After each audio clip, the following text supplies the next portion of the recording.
Hello guys. मेरा नाम है अनुराग और आप देख रहे हैं वॉइड मैथ्स।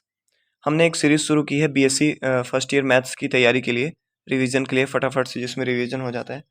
तो जिसमें हम 2-3 टॉपिक्स को एक साथ लेके उन पे बहुत जल्दी से उन पे अच्छे से चर्चा कर लेते हैं, जिससे हमारा एक कॉन्सेप्ट हमारा बिल्ड हो जाता है। तो आइए, ये एग्जामिनेशन के लिए बहुत महत्वपूर्ण है। फटाफट से रिवीजन जिससे हो जाता है, आप एक ही वीडियो में कई सारी चीज़ें को देखकर और आराम से सीख सकते हैं। पहली बार भी पढ़ रहे हैं तो समझ में आ जाएगा आपको। तो आज का जो हमारा टॉपिक है, आज हमने 3 टॉपिक्स लिए हैं, जो तीनों बहुत इंपॉर्टेंट टॉपिक्स हैं। पहला है कंपैरिजन टेस्ट, दूसरा है कॉचीज़ इंटीग्रल टेस्ट और तीसरा है रेशियो टेस्ट। तीनों टेस्ट बहुत ज़रूरी हैं, जो कन्वर्जेंसी और डाइवर्जेंसी निकालने के लिए यूज़ किए जाते हैं किसी भी सीरीज़ का। तो आइए हम सबसे पहले देखते हैं कंपैरिजन टेस्ट। कंपैरिजन टेस्ट, तो कंपैरिजन टेस्ट की एक बार थ्योरी पढ़ लेते हैं। If we has two series of positive terms sigma a n and sigma b n, then sigma b n is convergent, then sigma a n is convergent. अगर sigma b n is convergent है तो sigma a n भी convergent होगा। ये दोनों की ratio का limit है। ए एन और बी एन का रेशियो लेते हैं, उसका लिमिट निकालते हैं कि अगर के फाइनाइट एंड पॉजिटिव आता है तो हम आगे चर्चा करते हैं। तो तभी ये कन्वर्जेंट या डाइवर्जेंट हो सकता है। तो वैसे ये दोनों बातें एक ही हैं, फर्स्ट एंड सेकंड बातें एक ही हैं। Sigma b n is divergent and then sigma a n is also divergent. अगर बी एन डाइवर्जेंट है तो ए एन भी डाइवर्जेंट होगा। बी एन अगर कन्वर्जेंट है तो ए एन भी कन्वर्जेंट होगा। तो इसमें एक कॉन्सेप्ट जो कि बहुत इंपॉर्टेंट है, वो भी यूज़ होता है पी सीरीज टेस्ट करके। पी सीरीज टेस्ट में क्या होता है, the series sigma a 1/n⁴p is equal to 1/1 plus 1/2 plus 1/3 if p is greater than 1। अगर p 1 से बड़ा आता है तो हमारा जो सीरीज है वो कन्वर्जेंट होता है, अगर p का मान 1 से बड़ा आता है। और अगर p का मान 1 आता है या 1 से छोटा आता है तो ये डाइवर्जेंट होता है। तो आइए एक एग्जांपल्स के थ्रू हम अच्छे से इसको समझते हैं। जो हमारा एग्जांपल है, हमें सीरीज मिली है sigma a n is equal to 1/2 4/9। जैसा कि आप देख सकते हैं, ये सीक्वेंस है हमारा। Test the convergency of given sequence, convergency या डाइवर्जेंसी कुछ भी आ सकता है। तो हमें हमारा एक वर्किंग रूल है, हमने एक वर्किंग रूल का भी कॉन्सेप्ट अभी बनाया, मैंने लिखा है। वर्किंग रूल में मैंने लिखा है इसके की पॉइंट्स, कि हमको इसको सॉल्व करने के लिए कर क्या सकते हैं, करने क्या पड़ेंगे, कौन कौन से स्टेप्स हैं जो लेकर हम इसे आसानी से सॉल्व कर सकते हैं। तो जैसे इसमें फर्स्ट स्टेप है, first find a N then B N. तो हमको सबसे पहले ए एन निकालना है। ये आपको बहुत यूज में आएगा, ये वर्किंग रूल अगर आप इसे समझ लिए यही इतना, तो आराम से कोई भी कंपैरिजन टेस्ट आप आराम से लगा सकते हैं। तो सबसे पहले हम ए एन निकालते हैं। ए एन मतलब जो हमारा सीरीज है इसका nth टर्म है हमारा n² / n³ + 1, जैसा कि आपको यहाँ दिख रहा है, ये हमारा nth टर्म है। अब इसके बाद हम निकालते हैं बी एन। अब दोस्तों बी एन कैसे निकालते हैं, बी एन निकालने की एक मेथड होती है जो हमें मिला रहता है ए एन। जैसे ए एन हमारा यहाँ पे, तो ए एन हमारा a² / n³ + 1 है। तो यहाँ पे जो हमारा बी एन होगा वो यहाँ पे सबसे बड़ी जो इसकी पावर है वो 2 है, यहाँ पे क्या है 3 है। तो यहाँ पे माइनस होके आएगा 1/n। यहाँ पे कुछ नहीं बचेगा, यहाँ पे n बचेगा तो 1/n आएगा। अगर यहाँ पे गाइस जैसे यहाँ पे कुछ नहीं होता, n/n³ + 1 होता तो हमारा 1/n² आता, क्योंकि n/n³ होता तो n से n कट जाता, 1/n² आता। तो ऐसे हम बी एन का मान निकालते हैं। बी एन का मान निकालने में थोड़ी सी अगर आप ध्यान रखेंगे तो आप आगे आराम से हल कर सकते हैं। तो जैसे इसका बी एन का मान निकालेंगे तो हमारा आएगा 1/n। बी एन का मान 1/n आएगा। इसी पावर में से घटा के आप बी एन का मान आसानी से निकाल सकते हैं, कोई बहुत बड़ी चीज़ नहीं है। उसके बाद इसमें है सेकंड जो स्टेप है हमारा, वो है check the limit of the ratio of a n and b n. अब हमको a n and b n का रेशियो इसी कहते हैं रेशियो, इसका लिमिट निकालना है n टेंस टू इनफाइनाइट। तो हमको इसका रेशियो का लिमिट निकालना है। तो रेशियो का लिमिट, अब limit n tends to infinity लिखते हैं। उसके बाद हम ए एन का मान लिखते हैं n square upon n cube plus one upon n. जैसे कि आप जानते हैं ये ऊपर जाके वन क्यूब हो जाएगा, एन क्यूब हो जाएगा, तो n cube upon n cube plus one. अब ये हमारा गाइस यहाँ पे एन क्यूब हम कॉमन कर लेते हैं। एन क्यूब अगर कॉमन करेंगे तो हमारा ऊपर जो बचेगा वो होगा वन, और नीचे हमारा बचेगा one upon one plus n cube. इसे हम कर देते हैं limit, one second, limit n tends to infinity पे यहाँ पे इक्वल्स टू लगाते हैं, तो एन क्यूब से एन क्यूब हमारा कट जाएगा। अगर यहाँ पे इन्फिनिटी रखेंगे तो ये हमारा जीरो हो जाएगा, वन अपॉन वन। इसका मतलब इसका जो मान आएगा वन आएगा।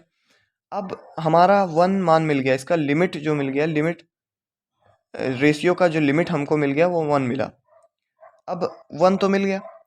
अब इससे हमें ये नहीं पता चला, इससे हमें ये पता चला कि ये मतलब इस पे कंपैरिजन टेस्ट हम लागू कर सकते हैं। ये डाइवर्जेंस या कन्वर्जेंस इस मेथड से आ सकता है। अगर वन आया तो, फाइनाइट वैल्यू आई तो, ये फाइनाइट वैल्यू लिखिए ना, फाइनाइट वैल्यू आनी चाहिए, पॉजिटिव आनी चाहिए, फाइनाइट वैल्यू आई तो। अब हमारा जो बी एन मैंने निकाला था वो हमारा वन अपॉन एन। अब इसमें पी सीरीज टेस्ट में रख के देखते हैं, वन अपॉन एन। इसमें क्या है कि सिग्मा वन अपॉन एन की पावर पी, इसका लास्ट टर्म जो है आप देख सकते हैं यहाँ पे वन अपॉन एन की पावर पी है। तो वैसे अगर बी एन वाला निकालें तो यहाँ पे हमारा जो है वन सेकेंड गाइस, ये आता है हमारा वन अपॉन एन, यहाँ पे पी की जगह वन है, तो हमारा पी का मान जो है ये वन आ रहा है, पी का मान हमारा वन आ रहा है by p series test. P series test के द्वारा हमारा पी का मान वन आ रहा है। अब अगर पी का मान वन आ रहा है, यहाँ पे देख रहे हैं आप, जैसा कि यहाँ पे साफ साफ लिखा गया है, अगर पी का मान वन आता है तो ये डाइवर्जेंट होता है। इसका मतलब जो हमारा बी एन है, b n is divergent, then a n is also b will be divergent.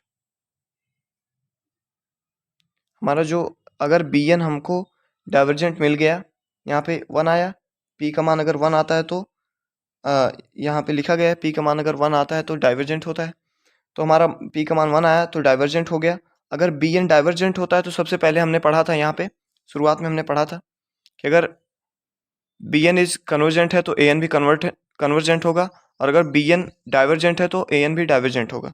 तो यहाँ पे हमारा बी एन जो है डाइवर्जेंट आया है, इसका मतलब ए एन भी हमारा डाइवर्जेंट होगा by comparison test. Comparison test से ये हमारा डाइवर्जेंट आया है। तो आगे का टॉपिक हम लेते हैं, आगे हमारा है कॉचीज इंटीग्रल टेस्ट।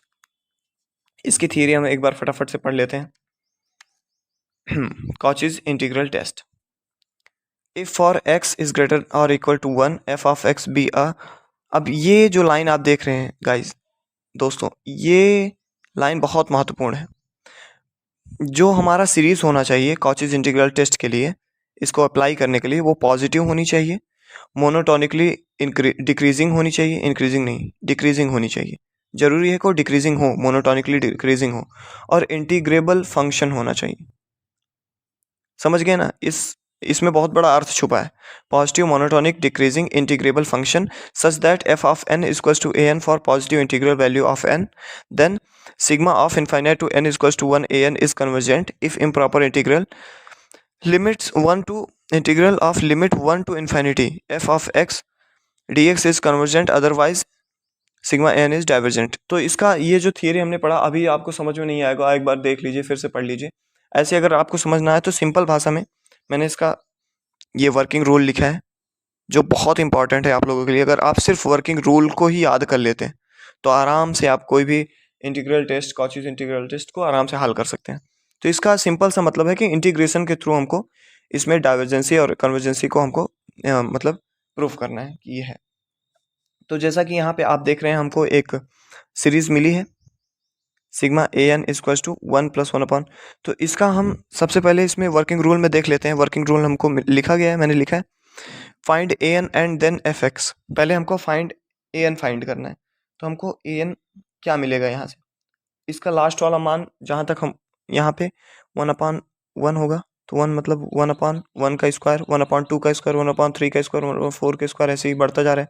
मतलब इसका ए एन वाला पॉइंट हुआ, वो जो nth टर्म होगा वो 1/n स्क्वायर होगा, 1/n स्क्वायर होगा। तो हमको 1/n ए एन का मान मिल गया। अब इसी को एफ ऑफ एक्स के पदों में लिखते हैं तो 1/x मिलता है।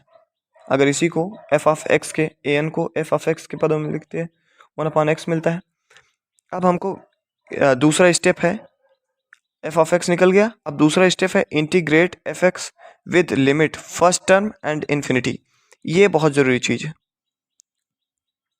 अब इसका इंटीग्रेशन निकालना है, वो भी लिमिट के साथ। अब लिमिट क्या रखेंगे, लिमिट इसका फर्स्ट टर्म रखेंगे, फर्स्ट टर्म इसका 1 है और इन्फिनिटी सेकंड टर्म, मतलब इन्फिनिटी जो अपर लिमिट होगी वो इन्फिनिटी होगी ही होगी, उसमें कोई वो नहीं है। लेकिन जो लोअर लिमिट है वो हमको देख के रखना है कि यहाँ पे किस संख्या से शुरू हो रही है। 2 से शुरू हो रही है तो 2 इसका लोअर लिमिट होगा, 3 से शुरू हो रही है तो 3 इसका लोअर लिमिट होगा।